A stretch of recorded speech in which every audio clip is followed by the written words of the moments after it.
Starting with the name of Allah Almighty, who is the master of the day of judgment, and a bundle of Durood Salam on beloved Prophet Muhammad sallallahu alaihi wasallam. Dear students, I am Abid Hussain Bhutta and you are watching my YouTube and Facebook channel Talimat Rabia 72. And in this video, I am going to solve question number 11 of exercise 10B of New Syllabus Mathematics D3. And the same question is included in New Secondary Mathematics Book 3 of SAC Students Class 8.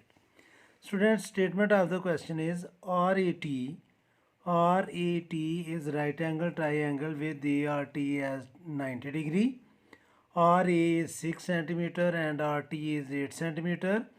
If the triangle is folded along the line MN, इस triangle को हम MN line के साथ fold कर रहे हैं. Vertex A कंसाइड with the vertex T, इस तरह कर रहे हैं कि ये जो ए है वो टी के साथ कंसाइड कर रहा है, मिल रहा है. तो हमने प्रूव क्या करना है स्टूडेंट्स के prove that MN is perpendicular to AT, कि ये जो MN लाइन है ये AT पर परपेंडिकुलर है. और दूसरा हमने ये भी प्रूव करना है कि name a pair of similar triangles and prove that they are similar. और फिर हमने प्रूव करना है कि कौन कौन से ट्राइंगल सिमिलर हैं. और फिर हमने स्टूडेंट्स MN जो है ये लाइन, इसकी लेंथ भी फाइंड करनी है कि ये कितनी है. तो चलिए इस क्वेश्चन को स्टार्ट करते हैं. डायग्राम मैं ऑलरेडी ड्रा कर चुका हूँ. ये डायग्राम है स्टूडेंट्स RAT, जिसमें RT 8 सेंटीमीटर है और RA जो है वो 6 सेंटीमीटर है. और स्टूडेंट्स हमने इस ट्रायंगल को इस तरह फोल्ड करना है कि ये जो वर्टेक्स A है ये T के साथ जाकर मिले और वो इस यानी कि कंसाइड हो. तो ये जो लाइन होगी ये असल में कॉमन लाइन होगी इन दोनों वर्टेक्स की. मैं आपको इसको एक्सप्लेन करता हूँ. ये स्टूडेंट्स मैंने ट्रायंगल एक बनाई हुई है ऑलरेडी, RAT आपको नज़र भी आ रही है. RAT राइट एंगल ट्रायंगल है.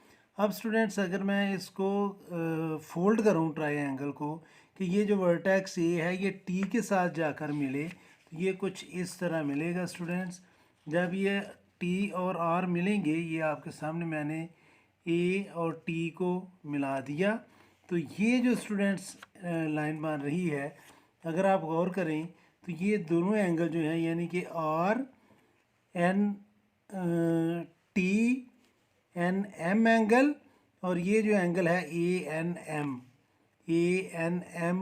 ये एंगल जो है ये दोनों इक्वल हैं. यहाँ पर मैं आपको एक्सप्लेन करता चलूँ कि ये एंगल जो है बन रहा है, ये एंगल और ये एंगल ये दोनों इक्वल हैं. कि यानी अगर ये x है तो ये भी क्या होगा x. और ये क्यों इक्वल हैं ये मैं आपको बता चुका हूँ कि स्टूडेंट्स ये एंगल का अगर ये काम है तो सेकंड आर्म ये है, और दोनों ही एंगल इसी तरह बन रहे हैं. ये आर्म भी उनका सेम है, इक्वल है, और ये बेस जो है वो सेम है. तो इसलिए ये दोनों एंगल जो हैं वो इक्वल हैं. तो सबसे पहले तो हम ये फाइंड कर लेते हैं कि इस एंगल x की वैल्यू क्या है. ANT जो है ये एक स्ट्रेट लाइन है, तो angle x plus angle x जो है स्टूडेंट्स ये होगा 180 डिग्री. और इसकी रीज़न ये है कि ये एडजेसेंट एंगल्स हैं, adjacent angles on straight line. तो ये दोनों एंगल इक्वल हैं. तो एंगल x और एंगल x को जब हम प्लस करेंगे तो ये आ जाएगा 2 angle x is equal to 180 degree. और एंगल x की जो वैल्यू है वो होगी स्टूडेंट्स 180/2. और एंगल x जो है स्टूडेंट्स ये बन गया है राइट एंगल. तो ये जो एंगल है स्टूडेंट्स ये राइट एंगल है. अब स्टूडेंट्स हम कंपेयर करेंगे इन दोनों ट्रायंगल्स को. किस तरह कंपेयर करेंगे कि हम प्रूव कर सकें कि ये इक्वल हैं. ये इक्वल नहीं है, ये सिमिलर हैं. तो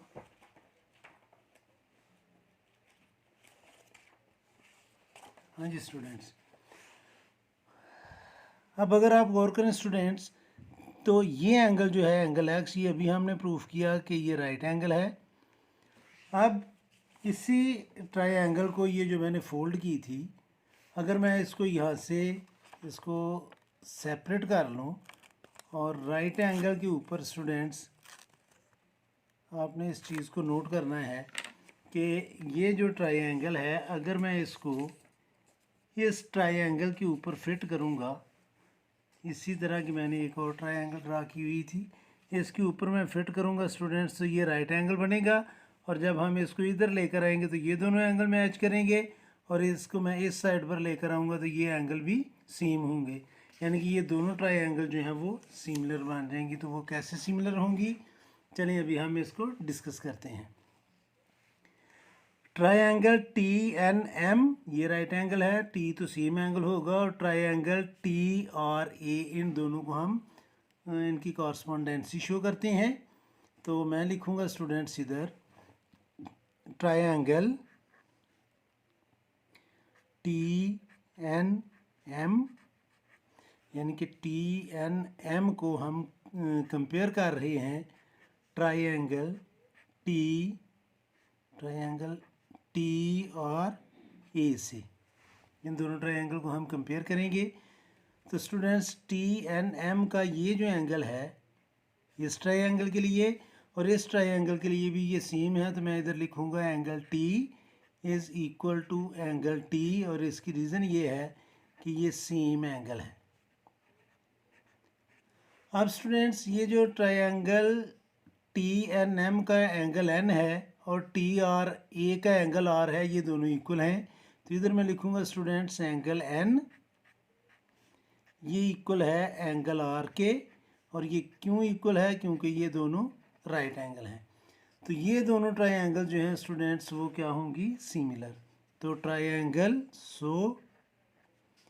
ट्रायंगल टी एन एम ये सिमिलर है स्टूडेंट्स ट्रायंगल टी और ए के। ये एक चीज़ हमने प्रूफ कर ली। अब स्टूडेंट्स हमने वैल्यू फाइंड करनी है एम एन की। तो एम एन की वैल्यू फाइंड करने के लिए सबसे पहले तो स्टूडेंट्स हम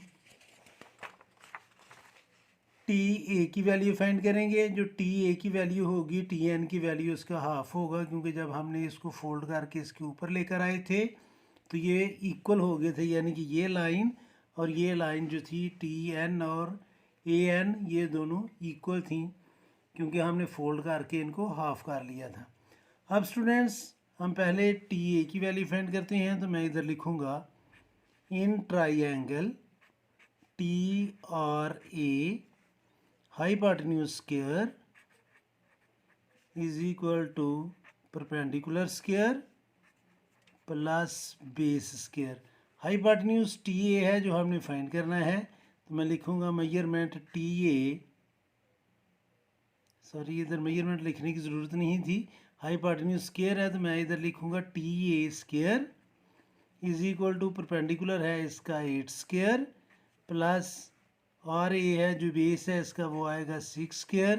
तो ये आ जाएगा students T A square is equal to 64 plus 36। तो टी ए की वैल्यू होगी 100 अंडर रूट। तो टी ए जो है स्टूडेंट्स इसकी वैल्यू आ जाएगी स्टूडेंट्स 10।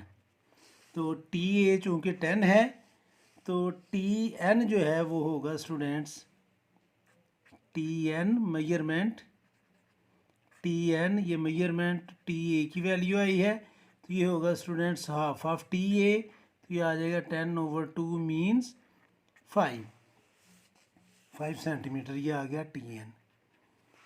अब स्टूडेंट्स अगर आप गौर करें, और ये कैमरा ब्लर हो गया, कि ये जो ट्रायंगल है टी एन एम ये सिमिलर है ट्रायंगल टी आर ए के। तो मैं इसको दोबारा लिखता हूँ कि ट्रायंगल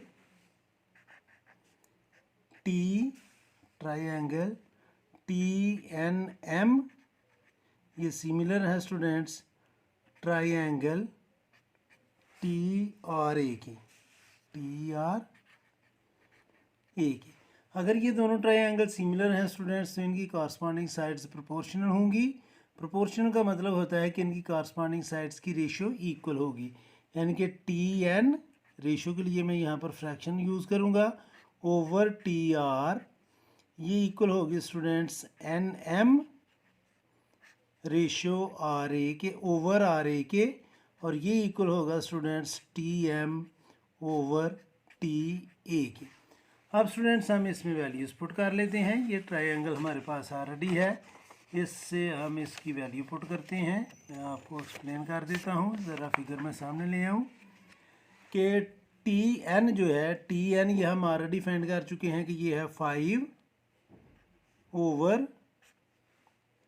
टी आर जो है, टी आर वो है 8, तो ये आ जाएगा 5 over 8 is equal to N M हमने फाइंड करना है कि इसकी लेंथ कितनी है, N M over R A की वैल्यू दी हुई है 6। तो अब स्टूडेंट्स यहाँ पर हम करेंगे बी सी एम, या बी सी एम ना भी करें, 6 इधर डिवाइड कर रहा है, राइट साइड पर जाकर ये करेगा मल्टीप्लाई, तो ये आ जाएगा students 5 multiply by 6 divided by 8 is equal to measurement side N M. अब स्टूडेंट्स जब हम इसको मल्टीप्लाई करेंगे तो ये आ जाएगा 30, कैंसिल भी किया जा सकता है, 2 3 जार 6 और 2 4 जार 8, तो ये आ जाएगा students 15 over 4 is equal to measurement N M. अब स्टूडेंट्स जब हम 15 को 4 से डिवाइड करेंगे तो ये आ जाएगा 4 3 जार 12, तो ये आएगा students 3.75 is equal to measurement side N M, या मेजरमेंट साइड एन एम जो है, मेजरमेंट साइड एन एम जो हमने फाइंड करनी है, यह है 3.75 सेंटीमीटर। तो ये था students question number 11 exercise 10B का। उम्मीद है कि आपको इस क्वेश्चन की समझ आई होगी। फिर भी अगर कोई कन्फ्यूजन हुई तो आप कमेंट बॉक्स में ज़रूर मेंशन कीजिएगा। कोशिश करूँगा कि जल्द से जल्द आपका मसला जो है उसे सॉल्व कर दिया जाए।